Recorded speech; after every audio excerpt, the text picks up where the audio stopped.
Hello दोस्तों, मैं अमित कुमार स्वागत करता हूं आप सभी विद्यार्थियों का एक बार फिर से आपके अपने इस YouTube channel new version NCERT में। मैं यहां आप सभी के सामने उपस्थित हूं एनसीईआरटी कक्षा 7 के अध्याय 5 जल से कुछ महत्वपूर्ण प्रश्न लेकर, जो आप सभी की आगामी परीक्षाओं में अति लाभदायक सिद्ध होंगे। जैसा कि दिया गया है, अध्याय 5 जल। पहला प्रश्न है हमारा कि महासागर की गति का एक प्रकार है। महासागर की गति का प्रकार है। ऑप्शन ए तरंग, ऑप्शन बी ज्वार भाटा, ऑप्शन सी धाराएं, ऑप्शन डी उपरोक्त सभी। महासागर की गति कितने प्रकार की हो सकती है? 3 प्रकार की। महासागर की गति कितनी प्रकार की होती है? 3 प्रकार की। क्योंकि महासागरीय जल जो होता है वो हमेशा गतिमान रहता है। महासागरीय जल हमेशा गतिमान रहता है, तो इसका आंसर क्या होगा? ऑप्शन ए तरंग भी इसकी गति है, ऑप्शन बी ज्वार भाटा भी, ऑप्शन सी धाराएं भी। तो सही आंसर क्या होगा इसका? उपरोक्त सभी। ठीक है। इसी तरीके से अगला प्रश्न है कि महासागर में 15 मीटर ऊंचाई तक 15 मीटर तक ऊंची विशाल उठने वाली तरंगे क्या कहलाती हैं? महासागर में 15 मीटर तक ऊंची विशाल उठने वाली तरंगे क्या कहलाती हैं? तो ऑप्शन ए भूकंप, option B tsunami, option C ज्वार भाटा, ऑप्शन डी तरंग। तो सही आंसर क्या होगा इसका? सुनामी। क्या कहलाती हैं? सुनामी। देखो, भूकंप तो पृथ्वी का मतलब हलचल होती है पृथ्वी में। भूकंप में जो होगी मतलब कंपन, पृथ्वी का कंपन क्या कहलाता है? भूकंप कहलाता है। ज्वार भाटा, जब मान लो जल उस महासागरीय जल ऊपर उठता है तो ज्वार आता है, और महासागरीय जल नीचे गिरता है तो भाटा होता है। ठीक है, तरंगे। इसी तरीके से आंसर क्या होगा इसका? सुनामी। ठीक है। अगला प्रश्न है क्या? देखो, जैसे मैंने सुनामी का एक चित्र मेंशन कर दिया कि सुनामी, देखो ये क्या है? सुनामी उठ रही है इसके अंदर महासागर में। अगला है क्या? सुनामी शब्द किस भाषा का शब्द है? सुनामी शब्द किस भाषा का शब्द है? ऑप्शन ए ग्रीक भाषा, ऑप्शन बी लैटिन भाषा, ऑप्शन सी जापानी भाषा, या इनमें से कोई नहीं। तो सही आंसर क्या होगा इसका? जापानी भाषा। क्या होगा इसका? जापानी भाषा। ठीक है। ऑप्शन प्रश्न नंबर 4 इसमें है कि दिन में 2 बार, सॉरी इसमें गलत हो गया, कहीं इसके मिस प्रिंटिंग हुई है। दिन में 2 बार होगा इसका यहाँ पर, समझ लेना इसको क्या है। दिन में 2 बार, यहाँ दिन में 2 बार था। दिन में 2 बार, दिन में 2 बार महासागरीय जल का ऊपर उठना व गिरना क्या कहलाता है? मैंने देखो अभी पिछले प्रश्न में बताया कि हाँ, महासागरीय जल का ऊपर उठना तो ज्वार कहलाएगा, नीचे गिरना भाटा कहलाता है। तो 2 दिन में 2 बार महासागरीय जल का ऊपर उठना व गिरना क्या कहलाता है? ज्वार भाटा। क्या कहलाता है? ज्वार भाटा। देखो, इस प्रश्न में कहीं ना कहीं देखो मिस प्रिंटिंग हुई है। देखो, एक तो यहाँ दिन में भी रह गया यहाँ पर, और यहाँ पर ऊपर उठाना, यहाँ पर ऊपर उठना हुआ है। ठीक, क्या है? ऊपर उठना। ठीक। अगला प्रश्न है क्या हमारा कि सूर्य, चंद्रमा और पृथ्वी तीनों एक सीध में होते हैं तो होता है। जब सूर्य और चंद्रमा और पृथ्वी तीनों जब एक सीध में होते हैं तो क्या होता है? लघु ज्वार, बृहद ज्वार, निम्न ज्वार, या इनमें से कोई नहीं।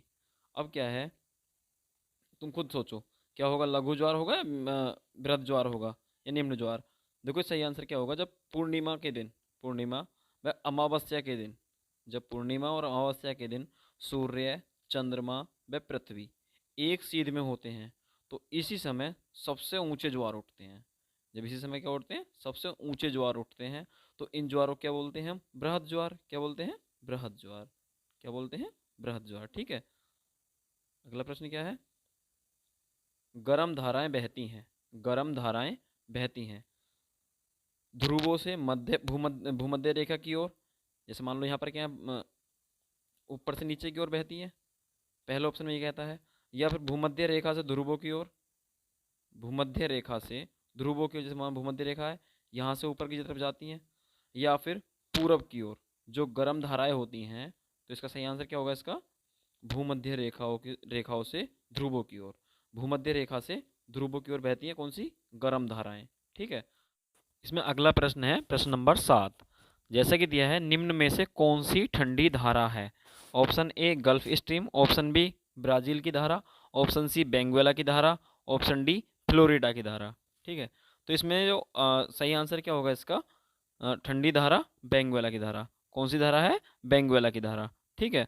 अब इसमें कौन सही आंसर क्या होगा इसका, बेंगुएला की धारा। ठीक है, अब इसमें क्या है कि जैसे अब सबसे बड़ी बात क्या है, ये चारों की चारों जो धाराएं हैं, चारों धाराएं जो हैं, ये चारों धाराएं अटलांटिक महासागर की, किसकी, अटलांटिक महासागर की, अटलांटिक महासागर। ठीक है, अटलांटिक महासागर की। ठीक है, अटलांटिक महासागर।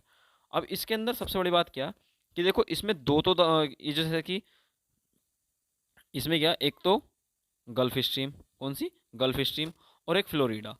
गल्फ स्ट्रीम और फ्लोरिडा जो हैं, ये दोनों धाराएं तो हैं उत्तरी अटलांटिक की, किसकी, उत्तरी अटलांटिक की, उत्तरी अटलांटिक। और ये दोनों ब्राज़ील की धारा और बेंगुएला की धारा, ये किसकी हैं, दक्षिण अटलांटिक की, किसकी, दक्षिण अटलांटिक। अब देखो जैसे कि इसमें देखो चित्र में भी दिखाया है मैंने, जैसे ये चित्र है, मैंने इस चित्र में मेंशन किया है, इसके अंदर लिखा है, देखो इसमें बताया है, ये जैसे गल्फ स्ट्रीम है, कौन सी, गल्फ स्ट्रीम, गल्फ स्ट्रीम। ठीक, गल्फ स्ट्रीम कैसी, गर्म धारा, गल्फ स्ट्रीम गर्म धारा। यहाँ पर कौन सी, फ्लोरिडा की धारा, ओंटेरियो की धारा। ओंटेरियो और फ्लोरिडा की धारा जो है यहाँ पर है, ओंटेरियो और फ्लोरिडा की धारा। ठीक, यहाँ पर हो गई। अब इसके बाद इसने कहा फ्लोरिडा गल्फ स्ट्रीम, ये तो हो गई उत्तरी अटलांटिक की, किसकी, उत्तरी अटलांटिक। अब ये नीचे कौन सा, दक्षिण अटलांटिक, कौन सा, दक्षिण अटलांटिक। अब दक्षिण अटलांटिक में कौन सी धारा, एक तो ब्राज़ील की धारा, कौन सी, ब्राज़ील की धारा, ये कैसी है, गरम धारा है, कैसी है, गरम धारा। और जो बेंजुएला, वेंजुएला है, कौन सा, बेंजुएला, बेंजुएला की जो धारा है, ये कैसी है, ठंडी धारा। बेंजुएला की धारा कैसी है, ठंडी धारा। ठीक है, इस तरीके इसके अंदर बहुत सी धारा दी गई हैं, जैसे कि कौन सी, लेब्राडोर की ठंडी धारा। ठीक है, और यहाँ से ये नार्वे की धारा निकल जाती है, गर्म है। ये रेनल की धारा, किनारे की धारा ठंडी है। बेंगुएला की ठंडी धारा, लेब्राडोर ठंडी धारा। ठीक है, फॉकलैंड की ठंडी धारा। और यहाँ से फिर अगुलास पश्चिमी वायु प्रवाह। ठीक, ये सब क्या है, ठंडी धाराएं। ठीक, अगला प्रश्न क्या है हमारा, सबसे अधिक लवणता किस सागर की है, क्या पूछा इसने, सबसे अधिक लवणता किस सागर की है, भूमध्य सागर, ऑप्शन बी कैस्पियन सागर, ऑप्शन सी मृत सागर, या ऑप्शन डी बान झील। तो इसने क्या कहा, सबसे पहली बात तो देखो इसमें पूछा है लवणता किस सागर की है, तो सागर के लिए एक तो बान झील, तो ये कैंसिल हो गया। ठीक, बान झील क्या है, कैंसिल हो गया। इसका सही आंसर क्या होगा, मृत सागर। कितना होगा, मृत सागर। अब जो एनसीईआरटी है हमारी, एनसीईआरटी कक्षा 7 की जो किताब है, वो कहती है कि इजराइल के मृत सागर में, कहाँ पर, इजराइल के मृत सागर में 340 ग्राम प्रति लीटर लवणता होती है। कितना, 340 ग्राम। ठीक है, 340 ग्राम लवणता होती है, 340 ग्राम प्रति लीटर लवणता होती है। ठीक है, किसमें, मृत सागर में। और है कहाँ पर ये, इजराइल में। कहाँ पर है, इजराइल में, इजराइल। ठीक है, कहाँ पर है, इजराइल में। ठीक है, अब इसमें ऑप्शन डी मैंने डाला इस वजह से कि ऑप्शन डी जो है, ये मान लो विश्व की सबसे लवणीय झील कौन सी है, विश्व की सबसे लवणीय झील तुर्की की बान झील है। तुर्की, ये कहाँ पर है, तुर्की में। कहाँ पर है, तुर्की में। सबसे पहले तो ये पता होना चाहिए है कहाँ पर, कहाँ पर है, तुर्की में। ठीक है, तुर्की की जो झील है बान झील, इसकी लवणता कितनी है, 333%। कितनी, 333%। ठीक है, अब उस तरह अगला प्रश्न देखते हैं हम। अगला प्रश्न कहता है, देखो ये जो प्रश्न है ये सारे अब जो होंगे ये किताब से संबंधित प्रश्न है। ये कहता है जिस प्रक्रम, वह प्रक्रम जिसमें जल चलकर, जल लगातार अपने स्वरूप को बदलता रहता है और महासागर, वायुमंडल व स्थल के बीच चक्कर लगाता रहता है, तो क्या कहलाता है वो, क्या कहलाता है। ऑप्शन है इसके अंदर, पहला ऑप्शन जल चक्र, ऑप्शन बी ज्वार भाटा, ऑप्शन सी महासागरीय धाराएं, ऑप्शन डी इनमें से कोई नहीं। तो सही आंसर क्या होगा इसका, जल चक्र। क्या होगा, जल चक्र। ठीक है, अगला प्रश्न है हमारा 10, महासागरीय धाराएं उत्पन्न होती हैं। जो महासागरीय धाराएं हैं ये उत्पन्न कहाँ से होती हैं, ध्रुवों के निकट से। देखो इसने महासागरीय अगर पूछता तो महासागरीय ध्रुवों से भी होती हैं, भूमध्य रेखा से भी होती हैं। ध्रुवों से ठंडी हवा, ठंडी धाराएं उत्पन्न होती हैं, और भूमध्य रेखा से होती हैं गर्म धाराएं। ठीक है, तो इसमें पूछा है गर्म महासागरीय धाराएं उत्पन्न होती हैं, ऑप्शन ए ध्रुवों के निकट, भूमध्य रेखा के निकट, या किसी भी महाद्वीप में हो सकती हैं, या ऑप्शन डी इनमें से कोई नहीं। तो सही आंसर क्या होगा इसका, गर्म महासागर धाराएं उत्पन्न होती हैं भूमध्य रेखा के निकट से, भूमध्य रेखा के पास से। भूमध्य रेखा है, अगर उत्तर में है तो उत्तर विषुवत रेखीय धारा होगी। दक्षिण की तरफ वो जा रही है तो दक्षिण विषुवत रेखीय होगी। ठीक है। अगला प्रश्न क्या है, 11वां। देखो, ये हमारा प्रश्न मिस प्रिंटिंग थी ना उस प्रश्न में। दिन में 2 बार नियम से महासागरीय जल का उठना व गिरना क्या कहलाता है? ज्वार भाटा, महासागरीय धाराएं, या तरंगे, या भूकंप। तो सही आंसर क्या होगा? ज्वार भाटा। क्या होगा इसका? ज्वार भाटा। ठीक है। देखो, जैसे दिया है 12वां प्रश्न कि निम्न में से कौन सी गर्म धारा है? ऑप्शन ए लैब्राडोर की धारा, ऑप्शन बी फॉकलैंड की धारा, ऑप्शन सी ग्रीनलैंड की धारा, ऑप्शन डी मोजाम्बिक की धारा। ठीक है, मोजाम्बिक की धारा। अब जो इसका सही आंसर क्या होगा? गर्म धारा कौन सी है? मोजाम्बिक की धारा कौन सी है? मोजाम्बिक की धारा। अब इसमें चारों ऑप्शन को समझे, विकल्प को समझें। तो जैसे लैब्राडोर की धारा है, ये गल्फ स्ट्रीम से, जैसे नीचे से कौन सी आती है? Gulf stream. नीचे से कौन सी धारा आ रही है? Gulf stream. और ऊपर से कहाँ से आती है? वेफिन की खाड़ी से लैब्राडोर की धारा। कौन सी आती है? लैब्राडोर की धारा। और यहाँ मिलने के बाद ये बनाते हैं प्रवाह। कौन सा? उत्तरी अटलांटिक प्रवाह। उत्तरी अटलांटिक प्रवाह जब बनाता है तो आगे चलने के बाद यहाँ पर जो महासागरीय कटक जो होते हैं, यहाँ से ये धारा 3 भागों में बढ़ जाती है। ऊपर नॉर्वे की धारा, कौन सी? नॉर्वे की धारा। ऊपर रेनल की धारा, ठीक है। और यहाँ से जाती है इरमिंगर की धारा। ठीक है, इरमिंगर की। अब इरमिंगर जो है, इरमिंगर और ऊपर चली जाती है, वो ग्रीनलैंड की धारा बना लेती है। कौन सी? ग्रीनलैंड की धारा बन जाती है। अब आता है ऑप्शन बी फॉकलैंड की धारा। ऑप्शन बी क्या है? फॉकलैंड की धारा। ऑप्शन बी फॉकलैंड की धारा जो है, जब ब्राजीलियन धारा, जो अटलांटिक महासागर की ब्राजीलियन धारा चलती है यहाँ से, तो चलने के बाद ऊपर से आती है कौन सी? फॉकलैंड की धारा। अब ये दोनों आपस में टकरा जाती हैं। यहाँ पर क्या होगा? ये गर्म धारा है, कौन सी है? ये गर्म है और ये ठंडी है। ये गर्म है, ये ठंडी है। अब ये जब टच होगी तो ये टक्कर होने के बाद यहाँ पर एक फिर यहाँ से पछुआ पवनें जो होंगी, इसकी पछुआ पवनें यहाँ से इसे ये हवा दे देंगी। तो यहाँ बन जाता है दक्षिणी अटलांटिक प्रवाह। कौन सा बनता है? दक्षिणी अटलांटिक प्रवाह। ठीक है। उस तरह फिर आगे चली जाती है, फिर यहाँ बेंगोला की धारा बन जाती है, अफ्रीका के, यहाँ अफ्रीका होगा, ठीक, यहाँ से स्पर्श करती हुई चली जाती है। फिर यहाँ पर दक्षिणी विषुवत रेखीय धारा बन जाती है। ठीक है। तो सही आंसर क्या होगा इसका?